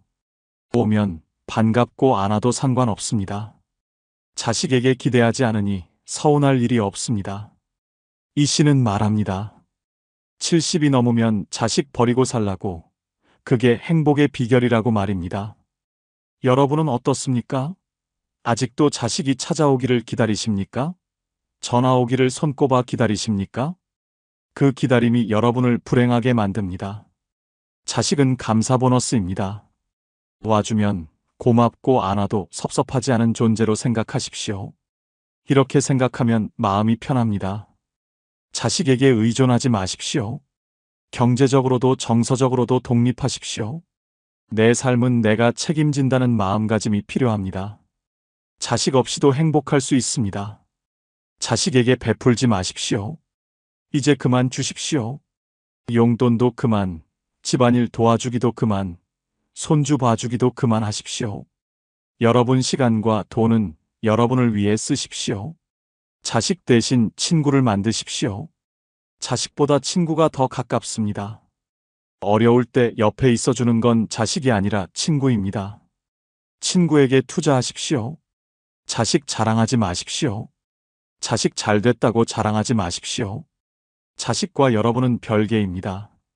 자식 업적으로 자기를 포장하지 마십시오. 자식 걱정하지 마십시오. 자식이 잘못되어도 여러분 탓이 아닙니다. 자식은 독립된 인격체입니다. 책임지려 하지 마십시오. 자식과 거리를 두십시오. 너무 가깝지도 너무 멀지도 않게 지내십시오. 서로의 삶을 존중하십시오. 간섭하지 말고 기대하지 마십시오. 자식 없이 사는 연습을 하십시오. 자식 생각 안 하고 하루를 보내보십시오. 자식 없어도 충분히 행복할 수 있습니다. 자식에게 기대를 버리는 순간 인생이 자유로워집니다. 서운함도 없고 섭섭함도 없고 화도 없습니다. 70부터는 자식 없이 사는 연습을 하십시오. 그게 행복의 시작입니다. 70부터는 돈 쓰는 것에 최소한의 미안함도 느끼지 마십시오. 이게 5번째입니다. 여러분은 돈 쓸 때마다 죄책감 느끼십니까? 자식 생각나십니까? 아깝다는 생각 드십니까? 70이 넘으면 그만하십시오. 여러분 돈입니다. 마음껏 쓰십시오. 미안해하지 마십시오. 평생 돈을 아꼈습니다. 자식 주려고 모았습니다. 나중을 위해 아꼈습니다. 여행 가고 싶어도 참았습니다. 맛있는 거 먹고 싶어도 참았습니다. 좋은 옷 입고 싶어도 참았습니다. 돈 쓰는 게 죄악처럼 느껴졌습니다. 청주 서원구에 사시는 최모 씨, 73세 어르신의 통쾌한 이야기입니다. 최 씨는 평생 검소하게 살았습니다. 돈 쓰는 걸 최대한 아꼈습니다. 은행 통장에는 1억 원이 넘게 모였습니다. 집도 있었습니다. 경제적으로 여유가 있었습니다. 하지만 쓰지 못했습니다. 친구들이 제주도 여행 가자고 했습니다. 최 씨는 거절했습니다. 돈 아깝다고 말했습니다. 친구들이 맛있는 거 먹으러 가자고 했습니다. 최 씨는 사양했습니다. 집에서 먹는 게 낫다고 말했습니다. 새 옷 사자는 자녀 말도 거절했습니다. 입을 옷 많다고 말했습니다. 70세 되던 해 친구 한 명이 갑자기 세상을 떠났습니다. 그 친구는 돈이 없었습니다. 하지만 행복하게 살았습니다. 여행도 많이 다녔습니다. 맛있는 것도 많이 먹었습니다. 좋은 옷도 입었습니다. 후회 없이 살다 갔습니다. 최 씨는 충격받았습니다. 친구는 돈 없이도 행복했는데 자기는 돈이 있어도 불행했습니다. 통장에 1억 원이 있어도 써본 적 없었습니다. 이러다 친구처럼 갑자기 죽으면 어떻게 되나, 이 돈은 누가 쓰나 생각하니 허무했습니다. 최 씨는 결심했습니다. 이제 돈 쓰며 살기로 했습니다. 미안해하지 않기로 했습니다. 친구들과 제주도 여행을 갔습니다. 비행기 타고 좋은 호텔에 묵고 맛있는 거 먹었습니다. 돈이 많이 들었습니다. 하지만 행복했습니다. 최 씨는 옷도 샀습니다. 비싼 옷을 샀습니다. 멋진 옷을 입으니 기분이 좋았습니다.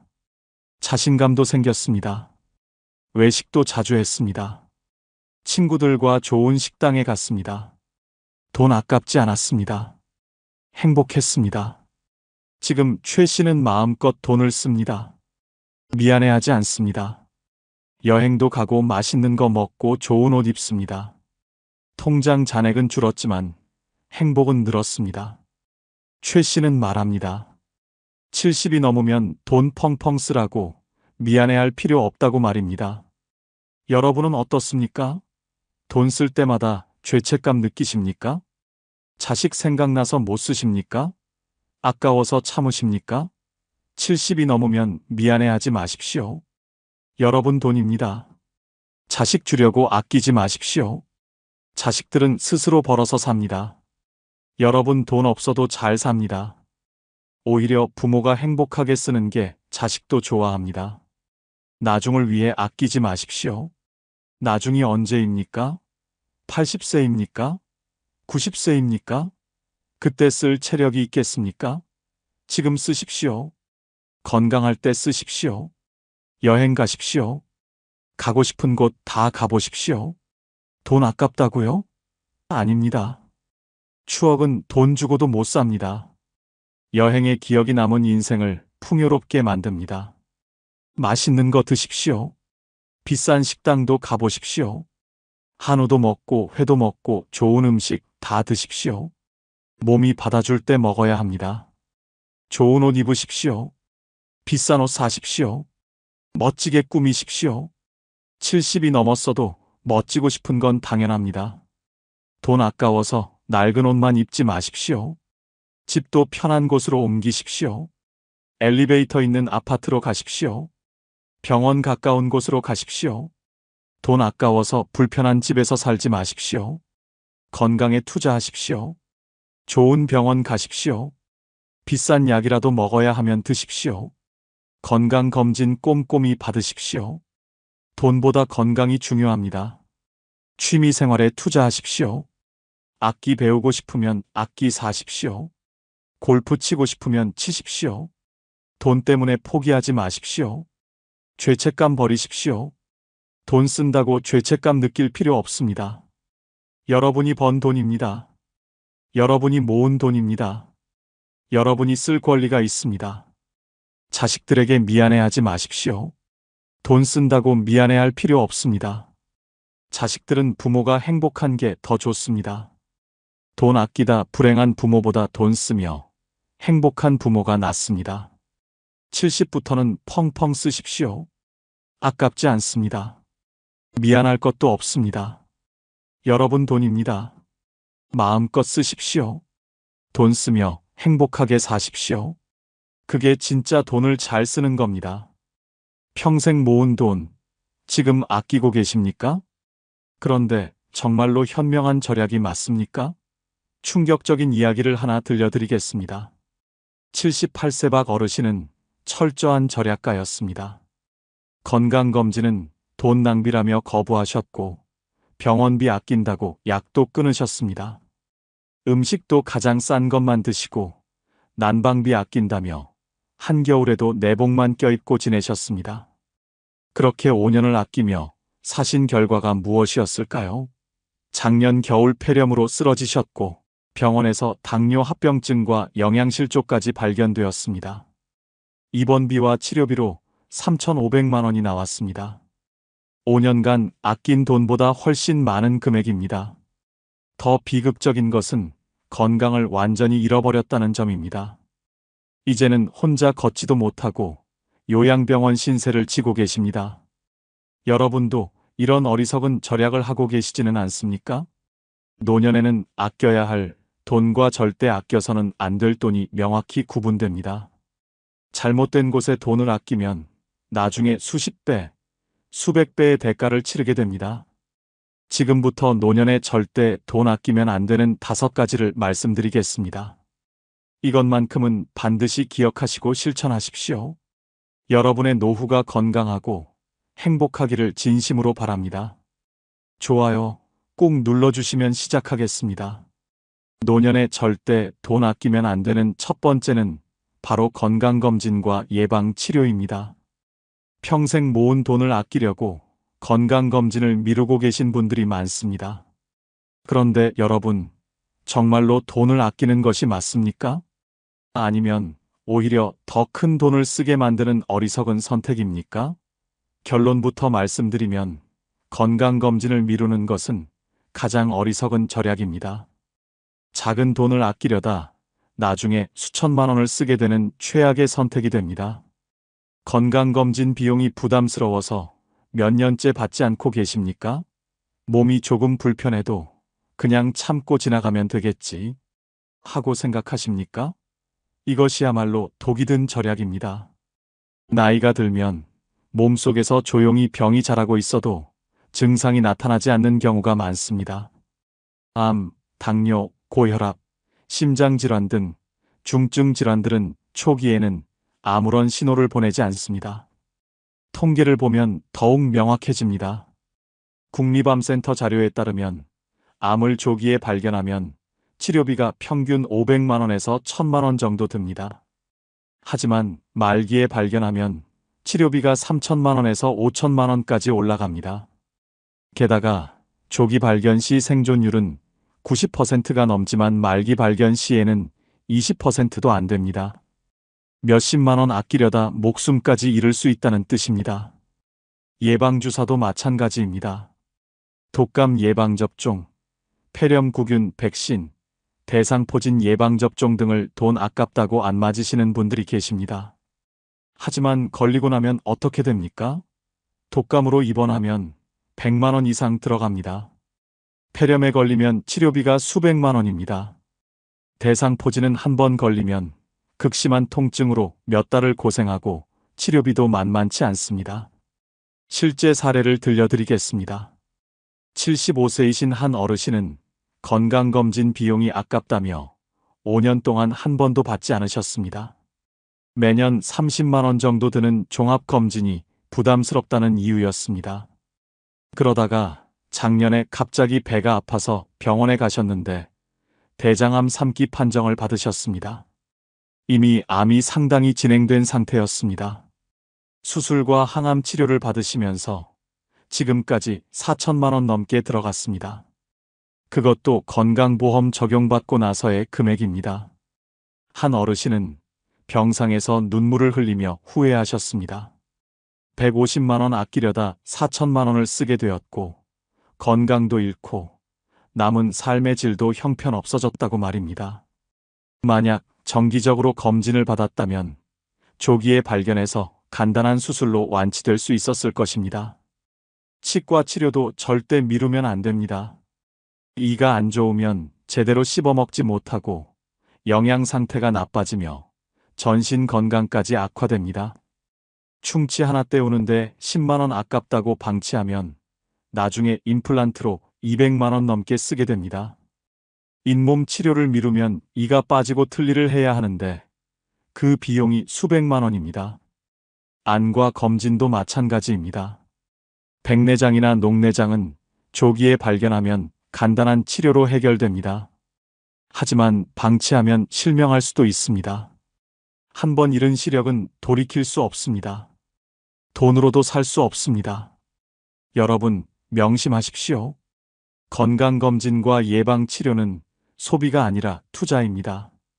미래의 큰 지출을 막아주는 가장 현명한 지출입니다. 건강을 잃으면 아무리 많은 돈이 있어도 소용없습니다. 지금 당장 미뤄둔 건강검진 예약하시고 필요한 예방접종 받으십시오. 여러분의 건강이 곧 여러분의 재산입니다. 건강에 쓰는 돈은 절대 아까워하지 마십시오.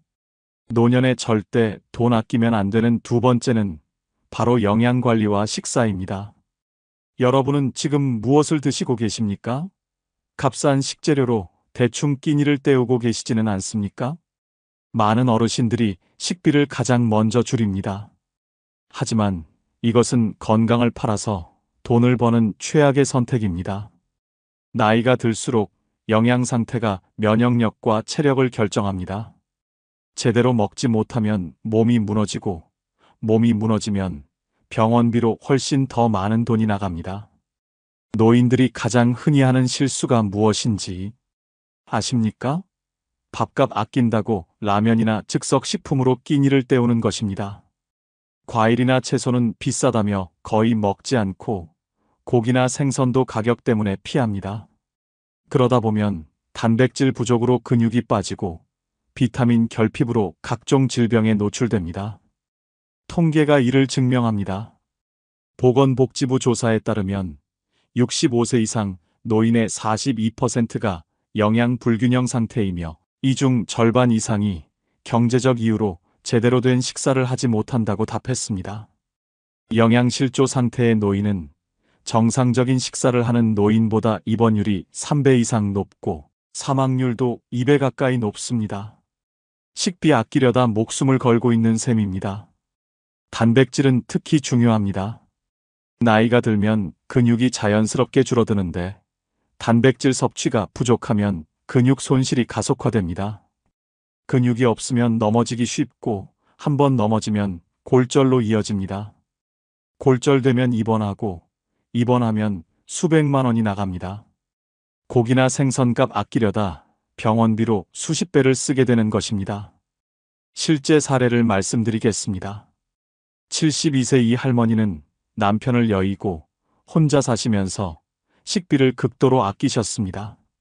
하루에 5천 원 이내로 식사를 해결하셨는데 주로 라면이나 김치, 된장찌개로 끼니를 때우셨습니다. 과일은 한 달에 한두 번, 고기는 몇 달에 한 번 드실까 말까였습니다. 그렇게 2년을 지내시다가 어느 날 계단에서 미끄러져 넘어지셨습니다. 병원에 가보니 대퇴골 골절이었습니다.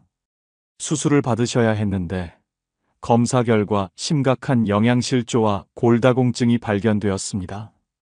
의사 선생님이 말씀하시길 제대로 된 영양 섭취를 했다면 이렇게까지 뼈가 약해지지 않았을 것이라고 하셨습니다. 수술비와 입원비로 800만 원이 나왔고 회복 기간도 2배 이상 길어졌습니다. 이 할머니는 병상에서 후회하셨습니다. 식비로 한 달에 10만 원만 더 썼어도 이런 일은 없었을 것이라고 말입니다. 2년간 식비로 아낀 돈이 240만 원 정도인데 병원비로 800만 원을 쓰게 된 것입니다. 영양제도 마찬가지입니다. 비타민이나 칼슘제가 비싸다고 안 드시는 분들이 많은데 이것도 어리석은 절약입니다. 한 달에 3만 원에서 5만 원이면 기본적인 영양제를 챙겨 먹을 수 있습니다. 이것으로 골다공증을 예방하고 면역력을 높이고 만성질환을 관리할 수 있습니다. 신선한 식재료에 투자하십시오. 제철 과일과 채소를 충분히 드시고 단백질 섭취를 위해 고기, 생선, 계란, 두부를 자주 드십시오. 하루 3끼를 제대로 챙겨 드시는 것이 가장 확실한 건강 투자입니다. 식비 아낀다고 컵라면으로 끼니 때우지 마십시오. 그것은 절약이 아니라 자살 행위입니다. 지금 당장 냉장고를 열어보십시오. 신선한 식재료로 가득 차 있습니까? 아니라면 오늘부터라도 장을 보러 가십시오. 여러분의 식탁이 여러분의 수명을 결정합니다. 식비만큼은 절대 아끼지 마십시오.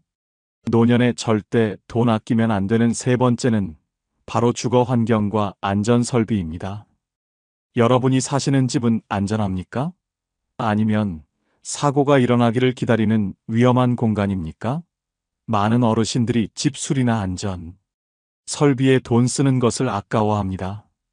하지만 낡은 집에서 버티다가 큰 사고를 당하면 그때는 이미 늦습니다. 한 번의 낙상 사고가 평생을 휠체어 신세로 만들 수 있습니다. 노인 사망원 중 낙상 사고가 몇 번째인지 아십니까? 질병관리청 통계에 따르면 65세 이상 노인 사고 사망원인 1위가 바로 낙상입니다. 매년 3만 명 이상의 노인이 낙상으로 병원에 실려가며 이 중 15%는 사망에 이릅니다. 더 충격적인 것은 낙상 사고의 70% 이상이 집안에서 발생한다는 사실입니다. 욕실 바닥이 미끄럽거나 계단에 손잡이가 없거나 조명이 어두워서 생기는 사고들입니다.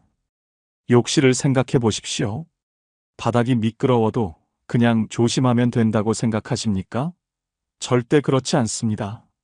나이가 들면 균형 감각이 떨어지고 반사신경이 둔해집니다. 아무리 조심해도 한순간의 실수로 크게 다칠 수 있습니다. 미끄럼 방지 매트 깔고 안전 손잡이 설치하는데 30만 원에서 50만 원이면 충분합니다. 이 돈이 아깝습니까? 계단도 마찬가지입니다. 손잡이 없는 계단은 시한폭탄과 같습니다. 계단 손잡이 설치하는데 20만 원에서 40만 원 정도면 됩니다. 이것으로 여러분의 목숨을 지킬 수 있습니다. 조명도 중요합니다. 어두운 곳에서 넘어지는 사고가 얼마나 많은지 아십니까? 센서 등을 설치하면 밤에 화장실 가는 길도 안전해집니다. 보일러와 전기시설도 점검해야 합니다. 낡은 보일러는 일산화탄소 중독 위험이 있고 노후된 전선은 화재로 이어질 수 있습니다. 정기적인 점검과 교체가 필수입니다. 돈 아낀다고 고장난 보일러를 계속 쓰다가 큰 사고가 나면 어떻게 하시겠습니까? 실제로 제가 아는 69세 김어르신의 이야기입니다. 김어르신은 30년 된 빌라에 혼자 사시면서 집 수리를 거의 하지 않으셨습니다. 욕실 바닥이 오래되어 미끄럽고 타일도 깨진 곳이 많았지만 수리비가 아까워 그냥 사셨습니다. 계단 손잡이도 한쪽이 부러져 있었는데 대충 끈으로 묶어서 쓰셨습니다. 지인들이 수리하시라고 권했지만 돈이 아깝다며 거절하셨습니다. 작년 가을 어느 날 새벽 김어르신은 화장실에 가다가 욕실 바닥에서 미끄러져 넘어지셨습니다. 엉덩이를 세게 부딪히셨는데 고관절이 부러졌습니다. 새벽이라 아무도 없어서 바닥에 누워 3시간을 고통 속에서 지내다가 겨우 119에 신고하셨습니다. 병원에 실려가서 고관절 수술을 받으셨는데 수술비와 입원비로 1,200만 원이 나왔습니다. 재활 치료까지 하면 더 들어갑니다. 김 어르신은 병상에서 말씀하셨습니다. 욕실 수리에 100만 원만 썼어도 이런 일은 없었을 것이라고 말입니다. 100만 원 아끼려다 1,200만 원을 쓰고 평생 불편한 몸으로 살아가야 하는 신세가 되신 것입니다. 방안 설비도 중요합니다. 전기세 아낀다고 한겨울에 난방을 안 하거나 약하게 틀면 저체온증에 걸릴 수 있습니다. 매년 겨울마다 홀로 사는 노인이 냉방 사고로 사망하는 뉴스가 나옵니다. 난방비는 절대 아껴서는 안 됩니다. 문턱 제거 공사도 고려하십시오. 집 안문턱에 걸려 넘어지는 노인이 정말 많습니다. 문턱을 없애거나 경사로를 설치하는데 큰 돈이 들지 않습니다. 이런 작은 투자가 큰 사고를 예방합니다. 지금 당장 집안을 둘러보십시오. 위험한 곳이 보이십니까? 미끄러운 바닥, 어두운 복도, 손잡이 없는 계단, 높은 문턱이 있다면 즉시 개선하십시오. 여러분의 안전은 돈으로 살 수 있는 가장 값진 것입니다. 주거 환경과 안전 설비에는 절대 돈을 아끼지 마십시오. 노년에 절대 돈 아끼면 안 되는 네 번째는 바로 사회적 관계 유지와 여가 활동입니다. 여러분은 언제 마지막으로 친구를 만나셨습니까? 취미 생활은 하고 계십니까? 많은 어르신들이 교통비 아낀다고, 회비 아낀다고 집에만 틀어박혀 지냅니다. 하지만 이것은 정신 건강을 망치는 지름길입니다. 사람을 만나지 않고 고립되면 우울증과 치매가 빠르게 찾아옵니다. 그리고 그 치료비는 상상을 초월합니다. 고립된 노년이 얼마나 위험한지 아십니까? 서울대학교 의과대학 연구팀의 조사에 따르면 사회적 고립 상태에 있는 노인은 활발한 사회활동을 하는 노인보다 치매 발생률이 2.5배 높고 우울증 발생률은 3배 이상 높습니다. 더 충격적인 것은 사회적 관계가 단절된 노인의 사망률이 그렇지 않은 노인보다 50%나 높다는 사실입니다. 친구 한 번 만나는 비용이 아깝다고 집에만 있다가 수명까지 단축되는 것입니다. 교통비를 생각해 보십시오. 버스비 1,500원이 아까워서 친구 만나는 약속을 취소하신 적이 있으십니까? 한 달에 교통비로 5만 원만 쓰면 일주일에 한두 번은 외출할 수 있습니다.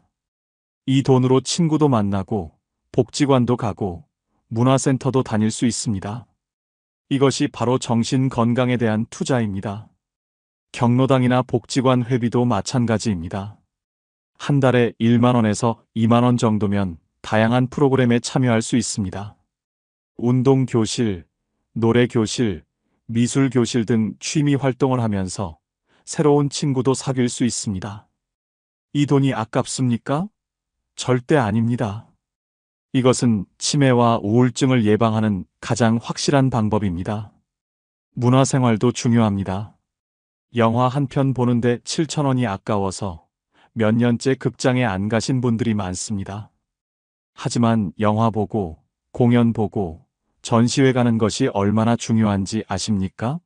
문화활동은 뇌를 자극하고 감성을 풍부하게 하며 삶의 활력을 불어넣습니다.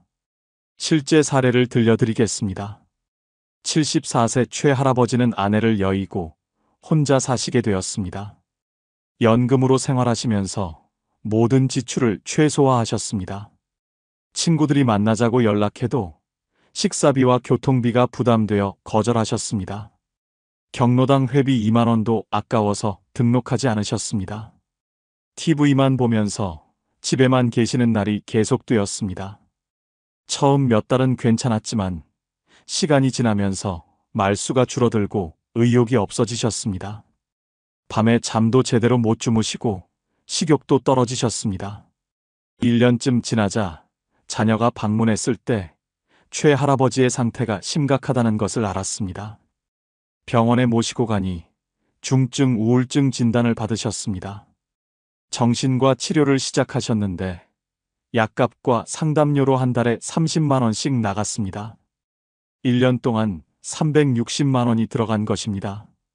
최 할아버지는 자녀에게 말씀하셨습니다. 친구들 만나고 경로당 다니는데 한 달에 10만 원만 썼어도 이렇게 되지 않았을 것이라고 말입니다. 1년간 120만 원 아끼려다가 우울증 치료비로 360만 원을 쓰게 된 것입니다. 게다가 잃어버린 1년의 행복한 시간은 돈으로도 되돌릴 수 없습니다. 운동 프로그램도 참여하십시오. 수영장이나 헬스장 회원권이 부담스러우면 공공체육시설을 이용하십시오. 한 달에 3만 원 정도면 충분히 운동할 수 있습니다. 규칙적인 운동은 신체 건강뿐 아니라 정신 건강에도 엄청난 도움이 됩니다. 여행도 가십시오. 돈 아낀다고 평생 집에만 있다가 언제 세상 구경하시겠습니까? 비싼 해외여행이 부담스러우면 국내 여행부터 시작하십시오. 경로 우대로 할인받을 수 있는 곳도 많습니다. 새로운 곳을 가고 새로운 것을 보는 경험이 뇌를 자극하고 활력을 줍니다. 손주들에게 용돈도 주십시오. 손주가 할아버지 할머니 만나는 것을 좋아하게 만드는 가장 확실한 방법입니다. 가족관계를 돈독히 하는 투자입니다. 명절이나 생일에 선물도 하십시오. 이것이 바로 관계에 투자하는 것입니다. 돈을 모으기만 하고 쓰지 않으면 무슨 소용입니까? 관계가 끊기고 고립되어 외롭게 살다가 치매와 우울증에 걸리면 그때는 돈이 아무 의미가 없습니다. 지금 당장 친구에게 전화하십시오. 만나서 밥 한 끼 먹고 수다 떨 약속을 잡으십시오. 사회적 관계와 여가 활동에는 절대 돈을 아끼지 마십시오. 노년에 절대 돈 아끼면 안 되는 5번째는 바로 전문적인 돌봄 서비스와 간병 지원입니다. 혼자 힘으로 모든 것을 해결할 수 있다고 생각하십니까? 아프거나 거동이 불편해져도 자녀에게 폐를 끼치기 싫어서 혼자 버티고 계시지는 않습니까? 이것은 매우 위험한 생각입니다. 전문적인 도움이 필요한 순간에 돈 아낀다고 혼자 버티면 상태가 더 악화되고 회복이 어려워집니다. 때로는 생명까지 위협받을 수 있습니다.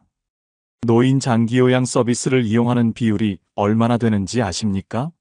국민건강보험공단 자료에 따르면 장기요양 등급을 받을 자격이 있는 노인 중 40% 이상이 비용 부담을 이유로 서비스를 제대로 이용하지 않는다고 합니다. 본인 부담금이 아깝다고 참다가 상태가 악화되어 결국 더 큰 비용을 지불하게 되는 악순환이 반복됩니다.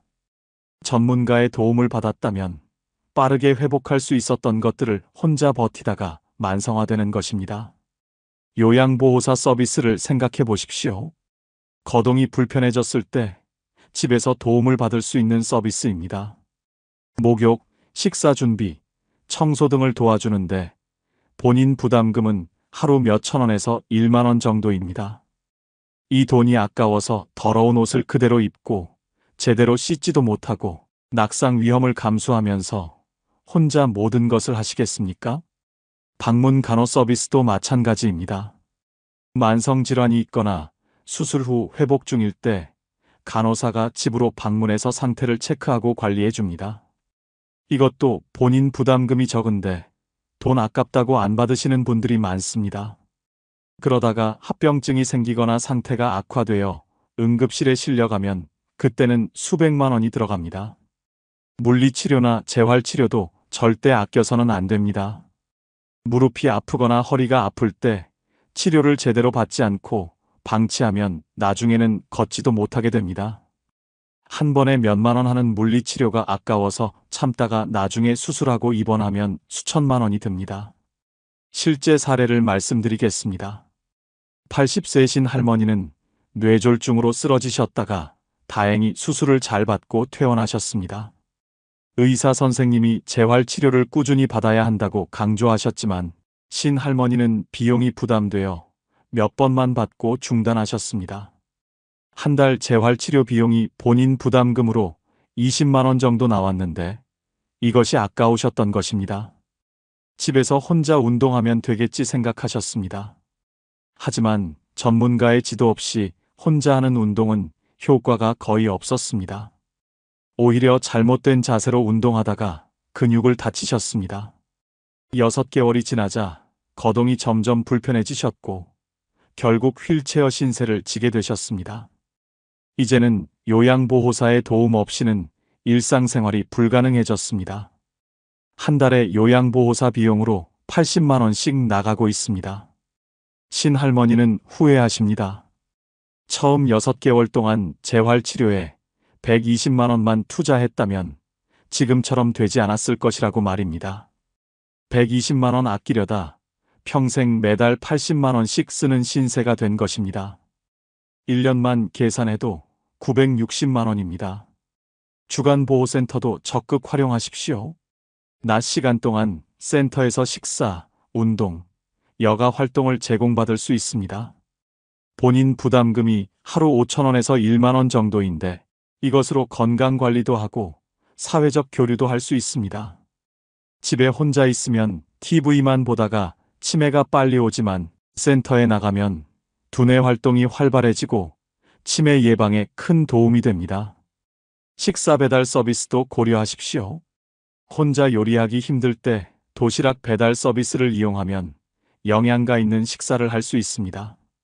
한 끼에 5,000원에서 7,000원 정도인데 이것도 아까워서 라면으로 끼니를 때우시면 건강이 악화됩니다.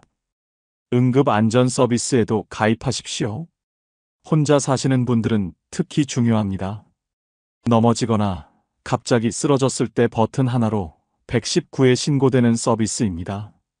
한 달에 1만 원 정도면 되는데 이것이 여러분의 생명을 구할 수 있습니다. 자녀에게 폐 끼치기 싫다는 생각은 이해합니다. 하지만 혼자 버티다가 큰 사고가 나면 자녀들은 더 큰 부담을 안게 됩니다. 전문적인 돌봄 서비스를 이용하는 것이 자녀에게도 여러분에게도 훨씬 좋은 선택입니다. 지금 당장 필요한 서비스가 무엇인지 확인하고 신청하십시오. 전문적인 돌봄 서비스에는 절대 돈을 아끼지 마십시오. 70세 넘어서 가장 무서운 것이 무엇인지 아십니까? 병도 가난도 아닙니다. 바로 외로움입니다. 혼자 밥 먹고, 혼자 TV 보고, 말 한마디 나눌 사람 없이 하루를 보내는 삶을 상상해 보셨습니까? 충격적인 사실을 말씀드리겠습니다. 통계청 조사에 따르면 70세 이상 노인 10명 중 6명이 극심한 고독감을 느끼며 살아간다고 합니다. 더 가슴 아픈 것은 이 중 상당수가 자녀도 있고 경제적으로도 문제없는 분들이라는 점입니다. 준비되지 않은 노년은 이렇게 외롭습니다. 하지만 절망하지 마십시오. 지금부터 말씀드리는 5가지만 제대로 준비하면 70세 이후에도 활기차고 의미 있는 삶을 사실 수 있습니다. 외로움은 나이 때문이 아니라 준비 부족 때문입니다. 오늘 이 영상이 여러분의 노후를 완전히 바꿔놓을 것입니다. 끝까지 집중해서 들어주십시오. 70세 이후에 외롭지 않기 위해 준비해야 할 첫 번째는 배우자가 아닌 나만의 친구 네트워크를 만드는 것입니다. 지금 여러분에게 배우자 외에 진심으로 이야기 나눌 친구가 몇 명이나 있습니까? 배우자가 먼저 세상을 떠나거나 건강이 나빠지면 누구와 함께 시간을 보내실 계획입니까? 많은 분들이 평생 배우자에게만 의지하며 살다가 홀로 남겨지는 순간 극심한 외로움에 빠집니다. 이것은 준비되지 않은 노년의 가장 큰 비극입니다. 한국보건사회연구원의 연구 결과를 보면 가슴이 아픕니다. 배우자를 잃은 노인 중